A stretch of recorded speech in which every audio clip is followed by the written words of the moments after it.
Hello students, welcome back to Elixir classes. आज हम lecture 16 start करने जा रहे हैं। लेक्चर 16 के अंदर हम पढ़ेंगे electric field due to uniformly charge non conducting solid sphere. मतलब हम यहाँ पर एक uniformly charge non conducting solid sphere के द्वारा इलेक्ट्रिक फील्ड फाइंड करेंगे गाउसेस लॉ की हेल्प से। ठीक है, नॉन कंडक्टिंग को मैं यहाँ पर इंसुलेटिंग भी कह सकता हूँ। ठीक है, दोनों एक ही चीज होती है। आप इंसुलेटिंग सॉलिड स्फीयर कह दो या नॉन कंडक्टिंग सॉलिड स्फीयर कह दो, एक ही बात है। ठीक है, अब इंसुलेटिंग सॉलिड स्फीयर क्या होगा? सपोज हम मान लेते हैं एक रबर बॉल। ठीक है, एक रबर की बॉल जो है एक नॉन कंडक्टिंग सॉलिड स्फीयर हो सकती है या इंसुलेटिंग सॉलिड स्फीयर हो सकती है। हम उसे कह सकते हैं रबर की बॉल को। ठीक है, इस तरीके की एक रबर की बॉल होगी और इस रबर की बॉल को हम चार्ज देंगे। ठीक है, तो चार्ज इसके ऊपर मूव करेगा नहीं क्योंकि ये कैसी है? इंसुलेटिंग है। ठीक है, इंसुलेटिंग होने की वजह से चार्ज इसके ऊपर मूव नहीं करेगा, इसके ऊपर ही रह जाएगा। और हम इस तरीके से इस पे बहुत सारा चार्ज देंगे तो होगा क्या? वो चार्ज इसके वॉल्यूम में फैल जाएगा, सब तरफ वॉल्यूम में फैल जाएगा, सब तरफ पूरी बॉडी के ऊपर। ठीक है, अंदर बाहर सब तरफ चार्ज इसके ऊपर आ जाएगा। ठीक है, ध्यान रखना यहाँ पर जो चार्ज आ रहा है वो वॉल्यूम पर आ रहा है। ठीक है, और पीछे जो हमने डेरिवेशन करे थे उनमें सरफेस पर आ रहा था। ठीक है, ये बात आप ध्यान रखना। ठीक है, पिछले लेक्चर्स में हमने सरफेस पर करा और यहाँ पर हम वॉल्यूम पे करेंगे। ठीक है, सरफेस पर कैसे आ रहा था आपको याद होगा, मैंने पीछे जो डेरिवेशन कराए थे वो कौन कौन से डेरिवेशन थे? कंडक्टिंग होलो स्फीयर था, कंडक्टिंग सॉलिड स्फीयर था और नॉन कंडक्टिंग होलो स्फीयर था। ठीक है, तो होलो स्फीयर तो ऑब्वियस सी बात है, खाली सरफेस ही होगी, अंदर तो होलो है, कुछ भी नहीं है।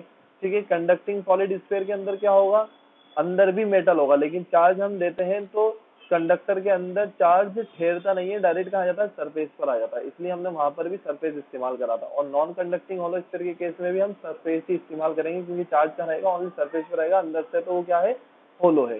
ठीक है, लेकिन यहाँ पर इस वाले केस के अंदर जो बॉल है वो अंदर से सॉलिड है, तो हम यहाँ वॉल्यूम की बात करेंगे। और सॉलिड होने की वजह ये है, सॉलिड होने का मतलब ये होगा कि जो चार्जेस हैं वो पूरे अंदर वॉल्यूम में फैल जाएंगे। ठीक है, और वॉल्यूम में फैलने की वजह ये हो गई उसकी क्योंकि वो इंसुलेटिंग है। ठीक है, अगर कंडक्टिंग होता तो चार्ज इस पे से भी कहाँ आ जाते? सरफेस पर आ जाते, जैसे कि इस वाले केस के अंदर आए थे, कंडक्टिंग सॉलिड स्फीयर के केस में आए थे, जो पिछले लेक्चर में मैंने आपको पढ़ा है कि हम उसमें चार्ज देते थे और चार्ज अंदर जाते थे, लेकिन फटाफट वो कहाँ जाते थे? सरफेस पर आ जाते थे।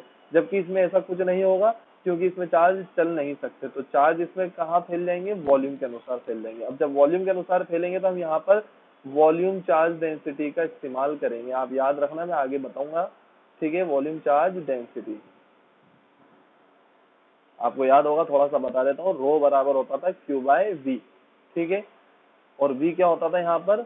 Volume of charged body, volume of charged body. ये सब पुराना रिवीजन करा रहा हूँ मैं आपको ताकि दिक्कत नहीं आए। ठीक है, और मैं इसे क्यू बराबर रो वी भी लिख सकता हूँ, क्यू की जगह मैं रो भी लिखूंगा। जनरली ये चीज मैं इस्तेमाल करूंगा। ठीक है, तो मेरे ख्याल से यहाँ तक कोई दिक्कत नहीं होगी आपको, ये पुरानी चीजें मैंने रिवाइज कराई है। अब हम जो इलेक्ट्रिक फील्ड निकालेंगे इस स्फीयर के द्वारा वो 3 पोजीशन पे निकालेंगे। ठीक है, एक तो स्फीयर के बाहर, ठीक है, एक स्फीयर की सरफेस पे और एक स्फीयर के अंदर। ठीक है, तो अगर मैं इसकी रेडियस r मान लेता हूँ, ठीक है, तो स्फीयर के बाहर मैं यहाँ निकालूंगा, मान लेते हैं फर्स्ट पॉइंट। ठीक है, स्मॉल r दूरी कह देता हूँ इसे। सेकेंड हम निकालेंगे सरफेस पर। ठीक है, और थर्ड हम निकालेंगे स्फीयर के अंदर। ठीक है, इसको भी मैं स्मॉल r नाम देता हूँ। ठीक है, तो केसेस कौन कौन से होंगे? फर्स्ट केस तो है small r greater than r, मतलब कि आउटसाइड द सरफेस। ठीक है, सेकंड क्या होगा? r इक्वल टू r, मतलब जस्ट आउटसाइड द सरफेस या सरफेस पर। ठीक है, ये कह दो आप। और थर्ड वाला क्या होगा? r less than r, small r less than r, मतलब कैपिटल R, मतलब क्या है इसका? Inside the sphere. ठीक है, यहाँ तक मेरे ख्याल से आपको बात क्लियर होगी। ये चीजें मैंने आपको पीछे भी बताई थी और पिछले डेरिवेशन में भी हमने इसी तरीके से करे। ठीक है, अब इन डेरिवेशंस को मैं यहाँ पर इसी तरीके से कंटिन्यू करूंगा वापस से। तो देखिए आप, मैं इनको डिलीट कर देता हूँ पहले, फिर हम आगे चलते हैं। फर्स्ट केस हम स्टार्ट कर रहे हैं। फर्स्ट केस क्या है?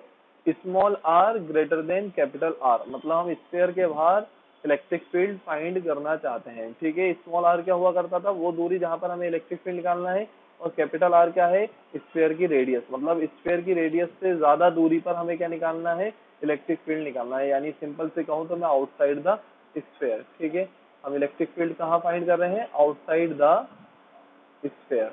ठीक है, बहुत सिंपल सी चीज है। अब ध्यान दो आप, यहाँ पर मैं वही एक स्फीयर लूंगा।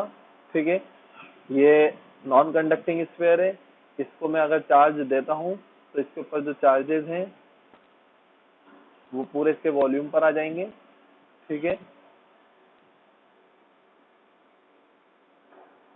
ये इसके वॉल्यूम पे चार्जेस आ गए, चार्ज है कैपिटल क्यू।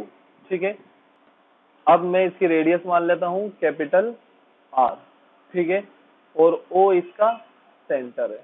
ठीक है, इसका जो रेडियस है, स्फीयर का रेडियस है, वो कैपिटल आर है। ठीक है, अब बाहर, स्फीयर के बाहर एक पॉइंट है पी, ये रहा वो पी पॉइंट, जहां पर मैं इलेक्ट्रिक फील्ड फाइंड करना चाहता हूँ। ठीक है, और इस पी पॉइंट की दूरी स्फीयर के सेंटर से है स्मॉल आर।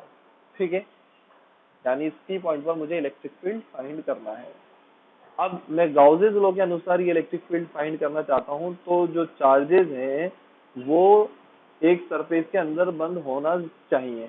ठीक है, क्योंकि गाउसेस लॉ ये कहता है कि अंदर वाले चार्जेस की इंपॉर्टेंस से बाहर वाले चार्जेस की इंपॉर्टेंस नहीं है। ठीक है, तो मुझे क्या करना पड़ेगा, इन चार्जेस को बंद करने के लिए, इन चार्जेस को बंद करने के लिए मैं एक गाउसियन सरफेस मानूंगा। ठीक है, गाउसियन सरफेस इसलिए मानना पड़ रही है क्योंकि अभी हम स्फीयर से बाहर आ गए।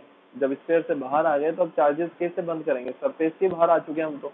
ठीक है, जो स्फीयर है उसके बाहर आ गए, तो अब हमें अपने मन से एक गाउसियन सरफेस मानना पड़ेगी। ठीक है, तो यहाँ पर मैं ये गाउसियन सरफेस मान लेता हूँ।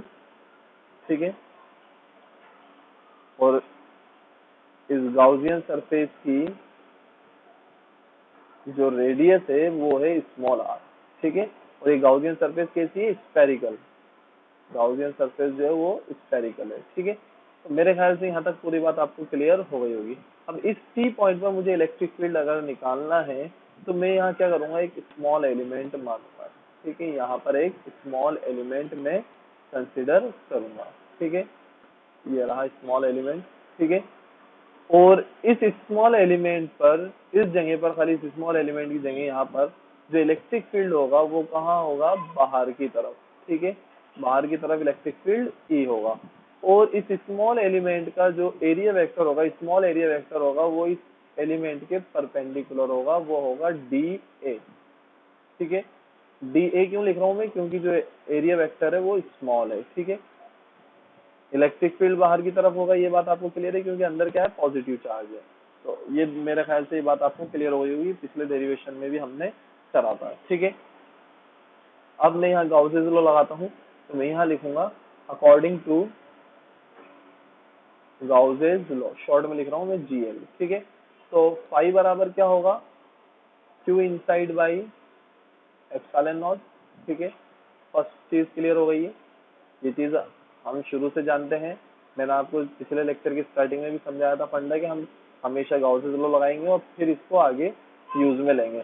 तो फाई की जगह में क्या लिखूंगा, integration E dot D A. ठीक है, ई डॉट डी ए। ठीक है, यहाँ पर भी आप वेक्टर लगा लेना चाहो तो।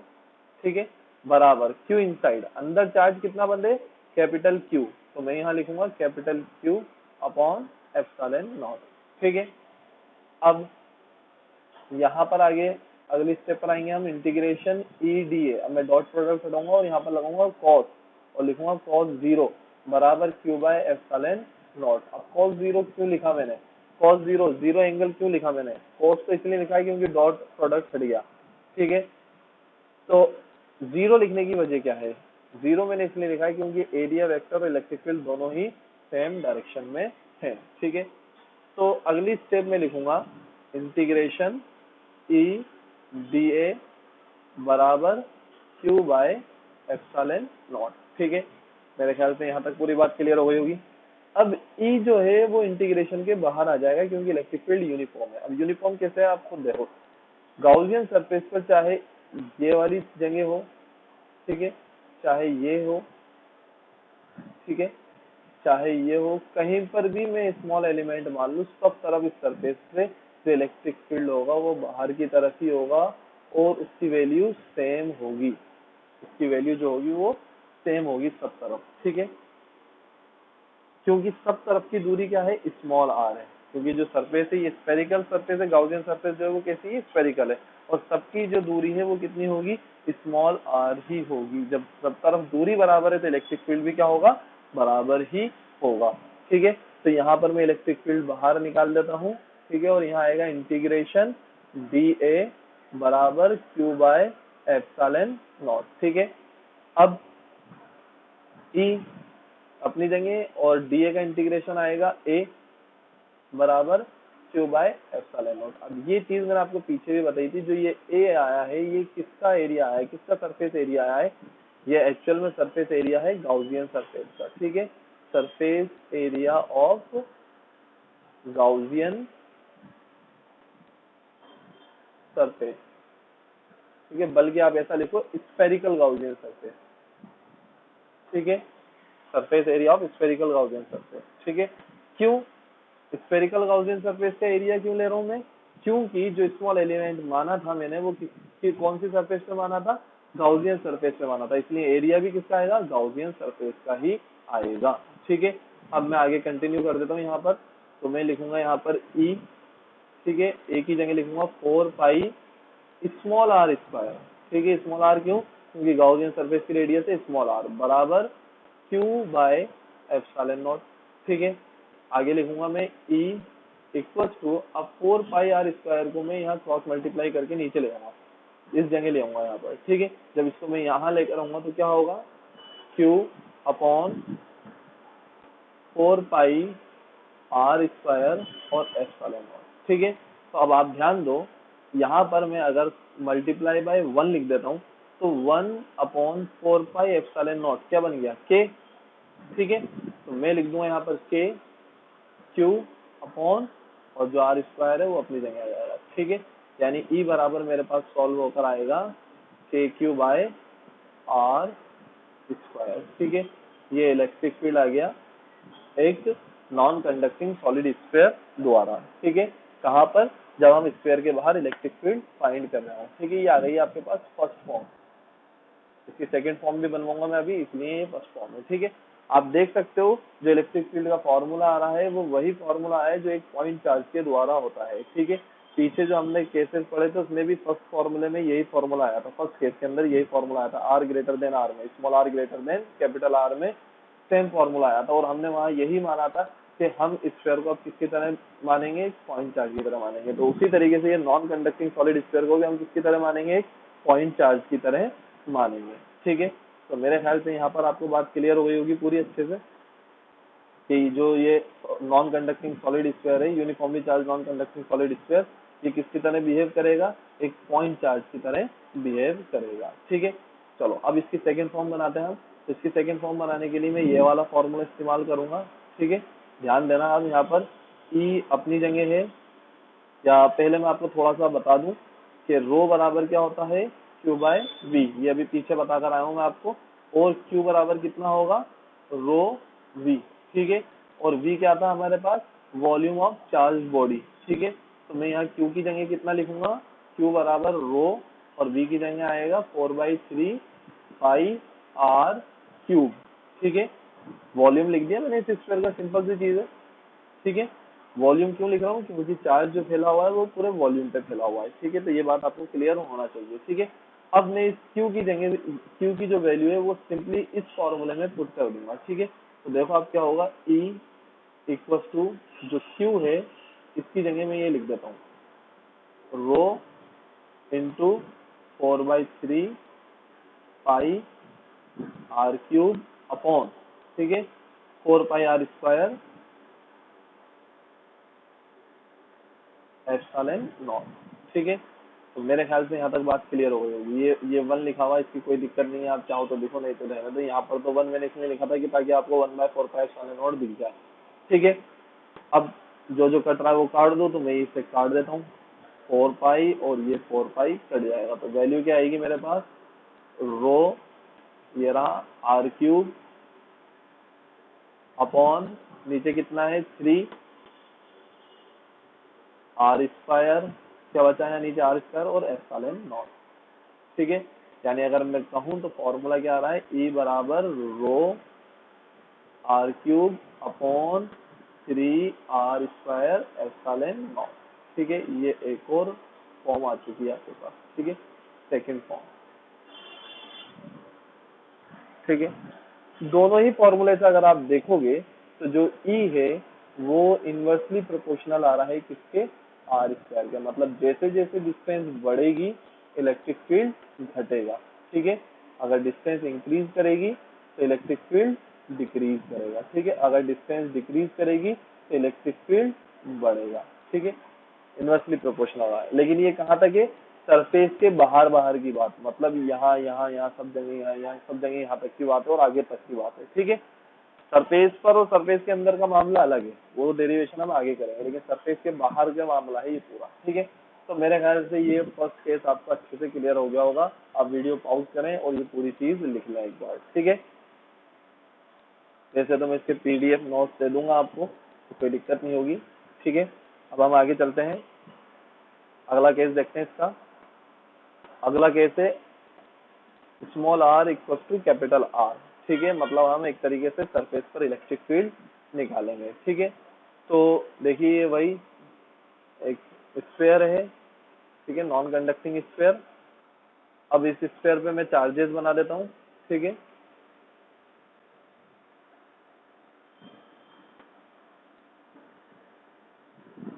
इस पर चार्ज कितना आ गया है, कैपिटल क्यू। ठीक है, और इसका रेडियस है कैपिटल आर और सेंटर है ओ। ठीक है, अब हमें कहाँ निकालना है, इसकी सरफेस पर इलेक्ट्रिक फील्ड निकालना है। ठीक है, तो इसकी सरफेस पर इलेक्ट्रिक फील्ड निकालने के लिए मैं सरफेस पर पी पॉइंट मान लेता हूँ। ठीक है, सरफेस के आसपास, तो ये मैंने इस जगह एक पॉइंट मान लिया है पी, जहां पर मुझे इलेक्ट्रिक फील्ड निकालना है। ठीक है, और इसकी सेंटर से जो दूरी है वो कितनी होगी, स्मॉल आर। ठीक है, हालांकि स्मॉल आर और कैपिटल आर आपस में बराबर है। ठीक है, ये चीज मैंने आपको पीछे भी समझाई थी कि हम just just outside the surface निकालते हैं, सरफेस के बस थोड़ा सा बाहर। ठीक है, सरफेस पर नहीं कहेंगे एग्जैक्टली, हम जस्ट आउटसाइड द सरफेस कहेंगे। ठीक है, हम वहां पर इलेक्ट्रिक फील्ड निकालेंगे। अब मैं क्या करूंगा, यहाँ पर वही गाउसियन सरफेस मानूंगा इसके ऊपर एक, तो ये मैंने गाउसियन सरफेस मान ली है। ठीक है, वही स्फेरिकल गाउसियन सरफेस होगी।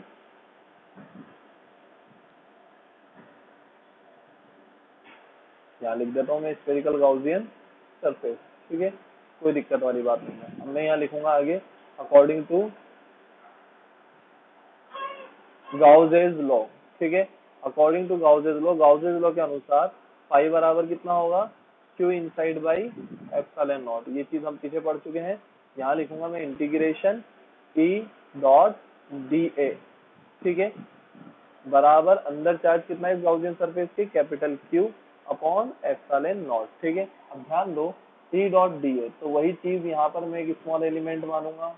ठीक है, इसकी वजह से इलेक्ट्रिक फील्ड कहाँ होगा, इस स्मॉल एलिमेंट के ऊपर इलेक्ट्रिक फील्ड कहाँ होगा, बाहर की तरफ ई। ठीक है, और एरिया वेक्टर कहाँ होगा, इस सरफेस के परपेंडिकुलर, स्मॉल एलिमेंट के परपेंडिकुलर डी ए। ठीक है, और दोनों ही सेम डायरेक्शन में है, तो यहाँ क्या लिखूंगा मैं, ई डी ए कॉस 0 बराबर क्यू बाय एप्सिलॉन नॉट। ठीक है, फिर आगे क्या आएगा, इंटीग्रेशन ई डी ए बराबर क्यू बाय एप्सिलॉन नॉट। ठीक है, अब सरफेस पर सब तरफ इलेक्ट्रिक फील्ड क्या होगा, सेम होगा। सब तरफ जब इलेक्ट्रिक फील्ड सेम है तो ई क्या होगा, इस इंटीग्रेशन के बाहर आ जाएगा, और यहाँ लिखूंगा मैं इंटीग्रेशन डी ए। ठीक है, बराबर क्यू बाय एप्सिलॉन नॉट। ठीक है, और ई अपनी जगह है, डी ए का इंटीग्रेशन आ जाएगा ए बराबर क्यू बाय एप्सिलॉन नॉट। ठीक है, यहाँ ए क्या है, वही surface area of Gaussian surface. ठीक है, गाउसियन सरफेस का सरफेस एरिया है, तो सिंपली मैं क्या लिखूंगा यहाँ पर, ई ए की जगह आएगा 4 पाई स्मॉल आर स्क्वायर बराबर क्यू बाय एप्सिलॉन नॉट। क्योंकि आर बराबर आर है, स्मॉल आर बराबर कैपिटल आर है, तो मैं यहाँ क्या लिख सकता हूँ, E 4 pi capital R square बराबर क्यू बाय एप्सिलॉन नॉट, और फाइनली ई बराबर मैं क्या लिख सकता हूँ, Q by 4 pi are square epsilon naught. ठीक है, अब आप वही ध्यान दीजिए, मैं यहाँ पर मल्टीप्लाई बाय 1 कर देता हूँ, तो 1 अपॉन 4 पाई एप्सिलॉन नॉट बराबर क्या बन गया, के Q upon capital R square. ठीक है, यानी ई बराबर फाइनली मेरे पास कितना आया है, K Q by capital R square. ठीक है, ये फर्स्ट फॉर्म आ चुकी है आपके पास। ठीक है, फर्स्ट फॉर्म, ये चीज सेम पीछे आई थी हमारे पिछले लेक्चर में, hollow sphere, conducting hollow sphere, conducting solid sphere और नॉन कंडक्टिंग होलो स्फीयर के केस में सेम था। यानी जो दो डेरिवेशन हो चुके हैं अभी तक हमारे, ये बिल्कुल पिछले लेक्चर की तरह है, यानी आपको नया तो कुछ करना ही नहीं है, अभी तक तो सेम चल रहा है मामला। ठीक है, यहाँ तक मेरे ख्याल से कोई दिक्कत नहीं होगी। इसकी सेकेंड फॉर्म बनवा देता हूँ मैं आपको। सेकेंड फॉर्म है वही, रो बराबर में क्या लिखूंगा, क्यू बाय वी, और क्यू बराबर कितना लिखूंगा, रो वी, और फिर कितना लिखूंगा, रो इंटू 4/3 पाई आर क्यूब। ठीक है, इस इक्वेशन के अंदर मैं डायरेक्टली ये वैल्यू पुट कर देता हूँ। ठीक है, आप देख सकते हो ये वाली इक्वेशन में मैं ये वैल्यू पुट कर रहा हूँ। तो ध्यान देना, ई बराबर कितना, ई और यहाँ पर कितना आएगा, 4 पाई आर स्क्वायर अपनी जगह है। अब क्यू की जगह लिख दूंगा मैं, rho 4/3 pi are cube upon epsilon naught. ठीक है, तो 4 पाई से 4 पाई कैंसिल हो जाएगा। ठीक है, और यहाँ आर क्यूब है और यहाँ आर स्क्वायर है। ठीक है, तो आर स्क्वायर से इसको काटूंगा तो क्या बचेगा यहाँ पर, आर। तो ई बराबर मेरे पास आएगा रो आर अपॉन 3 एप्सिलॉन नॉट। ठीक है, ये इसकी सेकंड फॉर्म आ चुकी है। ठीक है, तो मेरे ख्याल से यहाँ तक आपको बात क्लियर हो गई होगी पूरी। ये इसकी सेकंड फॉर्म है। फर्स्ट फॉर्म आप याद कर सकते हो, सेकंड फॉर्म आप याद कर सकते हो, कोई दिक्कत नहीं। ठीक है, अगर मैं कहूँ तो इसकी इम्पोर्टेंट जो फॉर्म है वो थर्ड, इसका जो इम्पोर्टेंट केस है वो थर्ड केस है, यानी अगला वाला जो मैं आपको बताऊँ। तो आप वीडियो पॉज करके इसे तो लिख लो। ठीक है, अब हम अगले केस पे चलते हैं। अगला केस है हमारा आर लेस देन आर।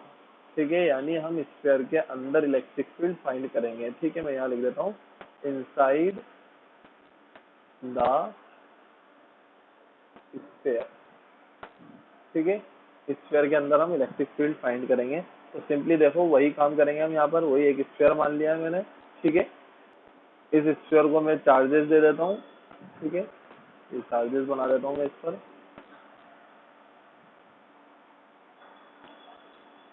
ये चार्जेस दे दिए मैंने इसको पूरे।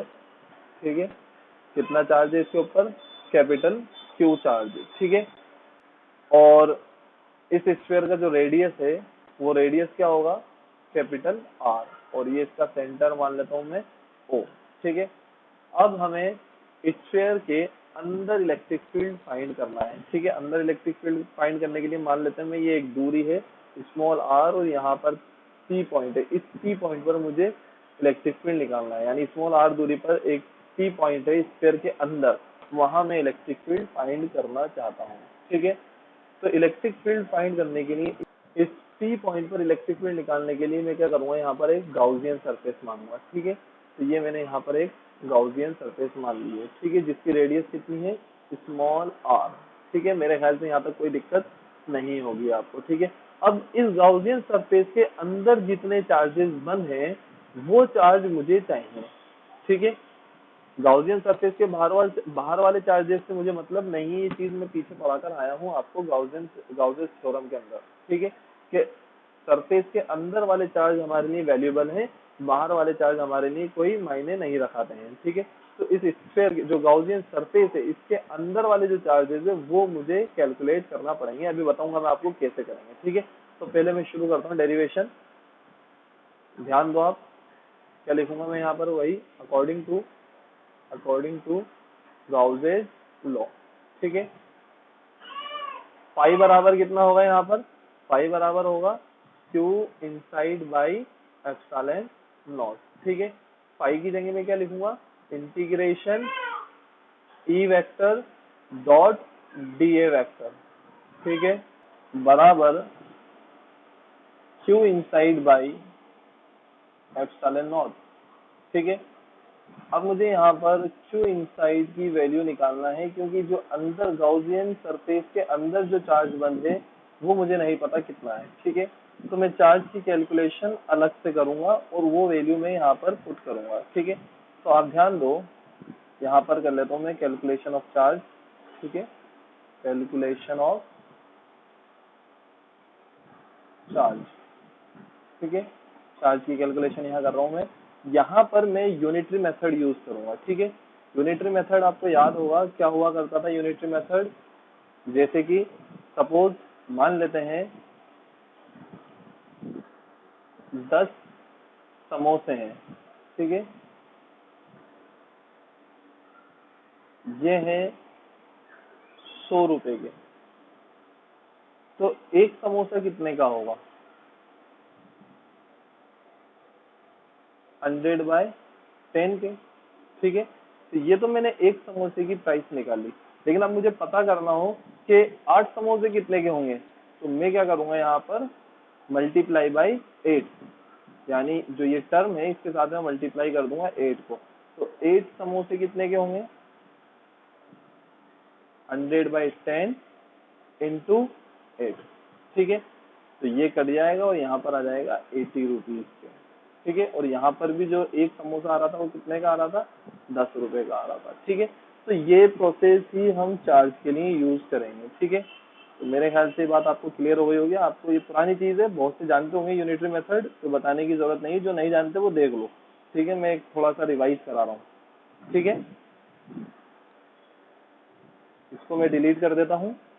तो आप देखो यहाँ पर 4/3 पाई आर क्यूब में कितना चार्ज है? Capital Q. यहाँ मैंने कैपिटल आर लिखा है, मतलब मैं पूरे वॉल्यूम की बात कर रहा हूँ। पूरे वॉल्यूम के अंदर चार्ज कितना है? Capital Q. ठीक है, तो इसके एक पार्ट में कितना होगा? तो मैं यहाँ लिखूंगा 1 पार्ट में कितना होगा? Q/4/3 pi are cube. ठीक है, सिंपल सी चीजें, यहाँ तक कोई दिक्कत नहीं है। ठीक है, तो अब ये जो गाउसियन सरफेस के अंदर है इसमें कितना होगा? ठीक है, जो गाउसियन सरफेस है उसका वॉल्यूम कितना होगा? 4/3 पाई स्मॉल आर क्यूब। ठीक है, तो यहाँ पर मैं लिखूंगा Q/4/3 pi are cube into 4/3 pi are cube, small R cube. ठीक है, मल्टीप्लाई कर देंगे, अभी मैंने आपको बताया समोसे वाले केस के अंदर। ठीक है, तो ये 4/3 पाई आर पाई और इधर भी 4/3 पाई, ये आपस में कट जाएंगे। ठीक है, तो जो Q इनसाइड की वैल्यू मेरे पास आएगी वो कितनी आएगी? Q इनसाइड बराबर आएगा मेरे पास Q, कैपिटल Q, ठीक है, यहाँ पर स्मॉल आर क्यूब, ठीक है, अपॉन कैपिटल आर क्यूब। ठीक है, ये मेरे पास आ चुकी है Q इनसाइड की वैल्यू। ठीक है, मेरे ख्याल से यहाँ तक आपको बात क्लियर हो गई होगी पूरी। ये Q इनसाइड मुझे पता चल गया है। ठीक है, अब ध्यान दो आप, यहाँ पर जो इलेक्ट्रिक फील्ड है और जो एरिया वेक्टर है वो वापस से मैं यहाँ पर बना लूंगा, वही स्मॉल एलिमेंट लेकर। यहाँ पर वही मैंने स्मॉल एलिमेंट ले लिया। ठीक है, इलेक्ट्रिक फील्ड कहाँ होगा? बाहर की तरफ, और एरिया वेक्टर कहाँ होगा? सरफेस के परपेंडिकुलर। ठीक है, यहाँ पर मैं क्या आएगा? Integration E D A cos 0। ठीक है, और क्यू इनसाइड की जगह अब मैं लिखूंगा capital Q R cube upon R cube epsilon naught. ठीक है, एप्सिलॉन नॉट अपनी जगह और क्यू इनसाइड की जगह मैंने ये लिख दिया है। ठीक है, कोस 0 क्यों लिखा है मैंने? क्योंकि इलेक्ट्रिक फील्ड और small element of area vector दोनों एक ही डायरेक्शन में हैं। ठीक है, तो आप ध्यान दो, इंटीग्रेशन ई डी ए बराबर Q R cube upon capital R cube epsilon naught. ठीक है, ये टर्म आ जाएगी। अब इलेक्ट्रिक फील्ड सब तरफ क्या होगा? सेम होगा। इलेक्ट्रिक फील्ड सब तरफ क्या होगा? सेम होगा। गाउसियन सरफेस पर क्यों होगा? क्योंकि डिस्टेंस सेम है। ठीक है, ये बात मैं आपको पहले ही बता चुका हूँ। तो ये इलेक्ट्रिक फील्ड बाहर आ जाएगा और इंटीग्रेशन डी ए आ जाएगा। ठीक है, बराबर Q R cube upon capital R cube epsilon naught. ठीक है, अब आगे क्या लिखूंगा मैं, ई इंटीग्रेशन ऑफ डी ए कितना आ जाएगा, ए, ठीक है, बराबर Q R cube upon capital R cube epsilon not. यहाँ तक कोई दिक्कत नहीं होना चाहिए। अब जो ए है, ये ए किसका एरिया है, किसका surface area, surface of area of Gaussian surface. ठीक है, ये चीज मैं आपको पीछे बता चुका हूँ, आप चाहो तो और लिख लेना यहाँ पर, surface area of Gaussian surface. ठीक है, तो मेरे ख्याल से ये बात आपको क्लियर हो गई होगी। अब ध्यान दो, ई अपनी जगह, ए की जगह में कितना लिखूंगा, 4 पाई स्मॉल आर का स्क्वायर। ठीक है, गाउसियन सरफेस की जो रेडियस है वो कितनी है, स्मॉल आर। ठीक है, ये अंदर वाली डैश वाली जो ये गाउसियन सरफेस है, आप चाहो तो एरो लगाकर लिख लो यहाँ पर भी, गाउसियन सरफेस शॉर्ट में लिख दिया मैंने। ठीक है, बराबर कितना आएगा, Q small are square, R cube small R cube आएगा, सॉरी। ठीक है, नीचे आएगा capital R cube epsilon not.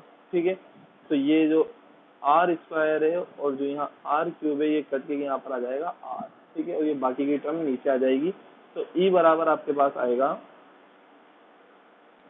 Q R, Q ये रहा और आर ये रहा, अपॉन 4 पाई, ठीक है, आर क्यूब एप्सिलॉन नॉट, या फिर मैं इसको ऐसा लिख देता हूँ, 4 पाई एप्सिलॉन नॉट और ऊपर 1 होगा।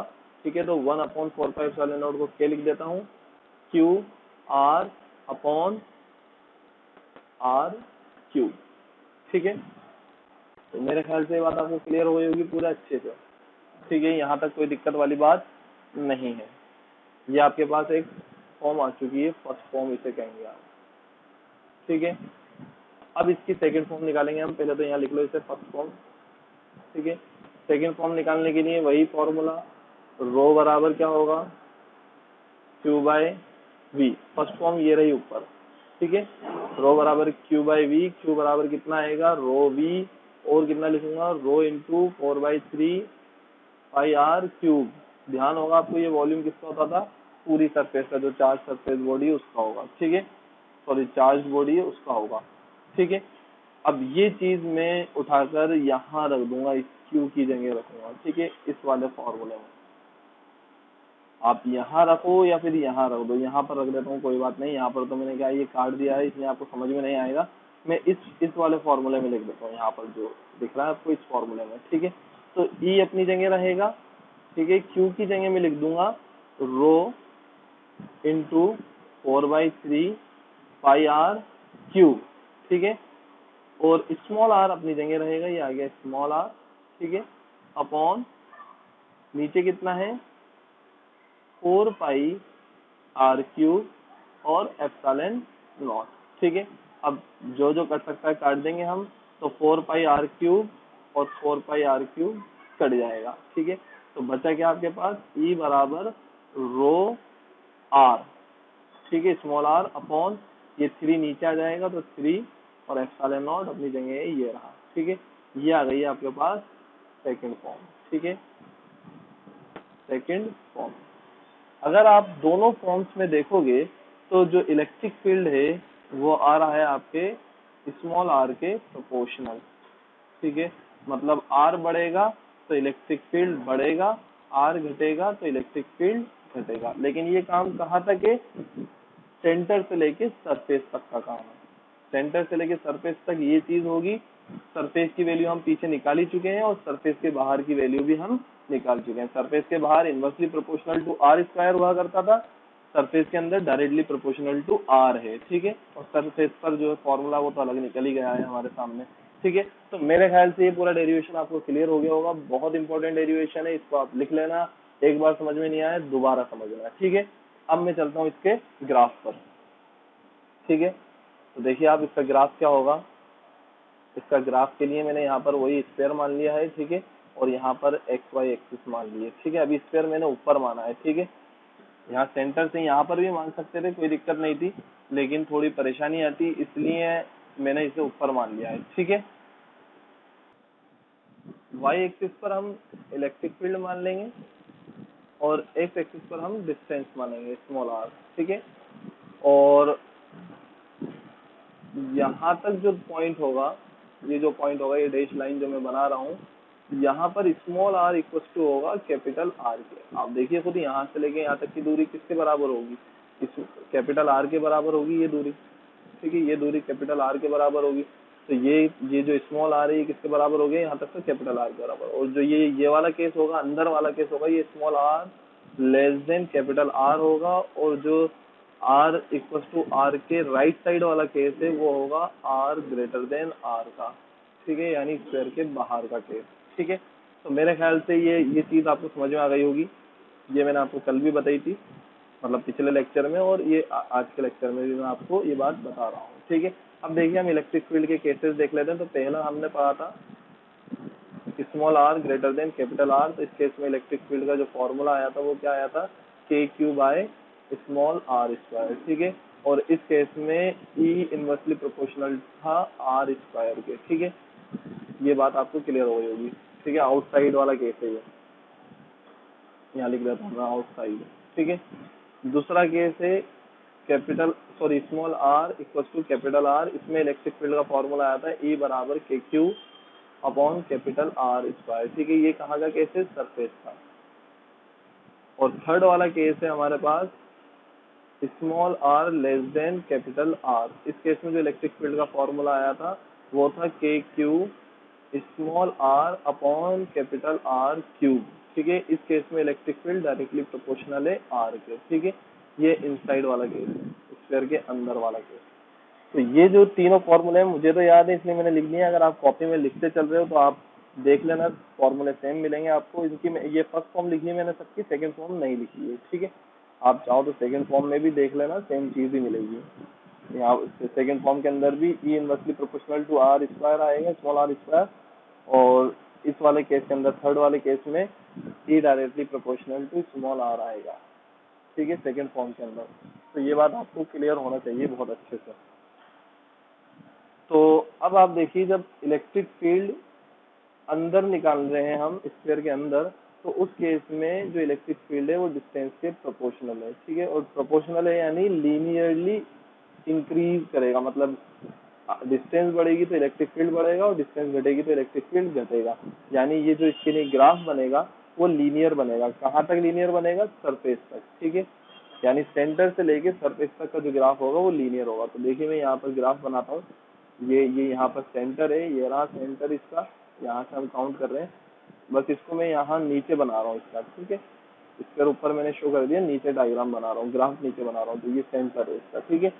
यहाँ से सरफेस तक जो ग्राफ बनेगा वो लीनियर बनेगा, इस तरीके से स्ट्रेट लाइन, ठीक है। ये स्ट्रेट लाइन ग्राफ बन गया, ठीक है।